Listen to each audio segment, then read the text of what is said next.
ভগবান শ্রীকৃষ্ণ যখন বৃন্দাবন পরিত্যাগ করিয়া মথুরায় গমন করিলেন, তার এই মথুরার আসার পেছনে অনেকগুলি কারণ ছিল। তার বিশেষ কারণ হল কংসবধ।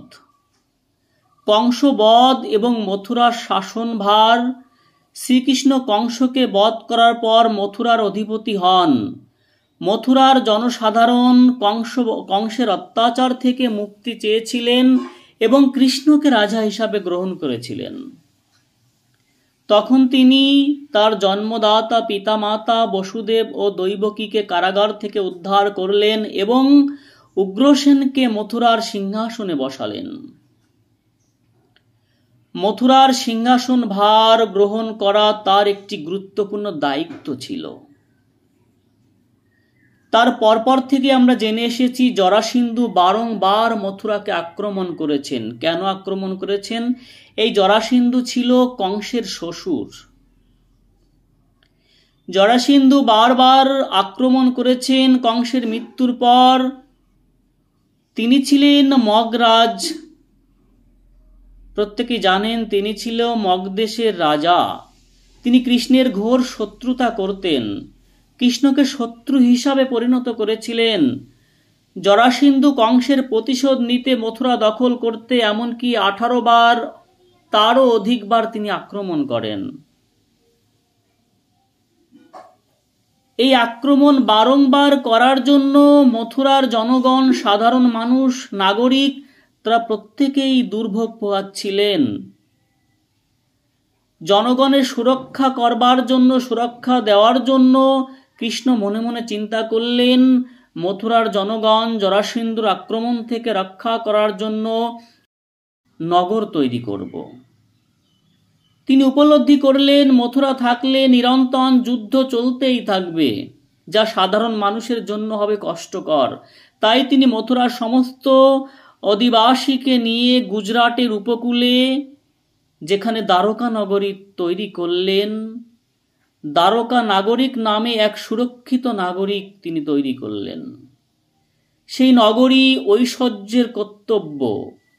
যেমন আমরা প্রত্যেকেই জানি বৃন্দাবনে ছিলেন শ্রীকৃষ্ণের লীলা, সেখানে ছিল প্রধানত মধুরিমা বা প্রেমের লীলা। কিন্তু মথুরা দ্বারকা হলেন ঐশ্বর্যের লীলা। ঐশ্বর্যের লীলা প্রকাশ করার জন্য তিনি দ্বারকায় তিনি রাজা হিসাবে ধর্ম প্রতিষ্ঠা করেন এবং দুষ্টের দমন ও সৃষ্টের পালনের জন্য পৃথিবীতে শান্তি ফিরিয়ে আনেন। প্রত্যেকেই জানেন যে লীলাবসন বৃন্দাবনে তার বাল্যলীলা, কৈশবের সমস্ত মধুর সম্পর্কগুলো এক নির্দিষ্ট সময় পর্যন্ত সীমাবদ্ধ ছিল। এরপর তার জীবন চরিত্র আমরা জেনেছি। এরপর তার জীবনের বহুত উদ্দেশ্য পরিণামের জন্য তিনি মথুরা ও দ্বারকায় যেতে চেয়েছিলেন, যেখানে তিনি কুরুক্ষেত্রের মহাযুদ্ধের মতো গুরুত্বপূর্ণ ঘটনার সঙ্গে যুক্ত হন। যদিও বৃন্দাবনের গোপীনীরা কৃষ্ণের বিরহে কাতর হয়েছিলেন, তবে শ্রীকৃষ্ণের এই লীলা একটি অংশ ছিল পার্থিব এবং দায়িত্ব পালন করা এবং দুষ্টের বিনাশ করে ধর্মের স্থাপনা করা। এর বৃহত্তর উদ্দেশ্য পুনরায়ের জন্য তাকে বৃন্দাবন ছেড়ে মথুরা এবং পরে দ্বারকায় যেতে হয়েছিল। ভগবান শ্রীকৃষ্ণ যেন বৃন্দাবন ছেড়ে দ্বারকায় চলে যাচ্ছেন, এই যে একটা মর্মান্তিক দৃশ্য, সমস্ত ব্রজবাসীর, গোপীদের, রাধারানীর, মা যশোদার, নন্দ মহারাজের, তাদের যে ভাববিষ্ট প্রেম, কারুর মনে বাৎসল্য প্রেম ছিল, কারুর মনে দাস্য প্রেম ছিল, কারুর মনে এই যে পঞ্চপ্রেমের মধ্যে যে প্রেমগুলো হয়, সখ্য প্রেম ছিল, মধুর প্রেম ছিল। সমস্ত প্রেমকে পরিত্যাগ করে তিনি যখন মথুরায় বাস করলেন, তারপরে দ্বারকায় আসলেন, তবুও কিন্তু তাদের মধ্যে থেকে সেই প্রেমের বিন্দু মাত্র কমেনি। আরও সেই প্রেম দিনে দিনে বাড়তে লাগলো তাদের মধ্যে।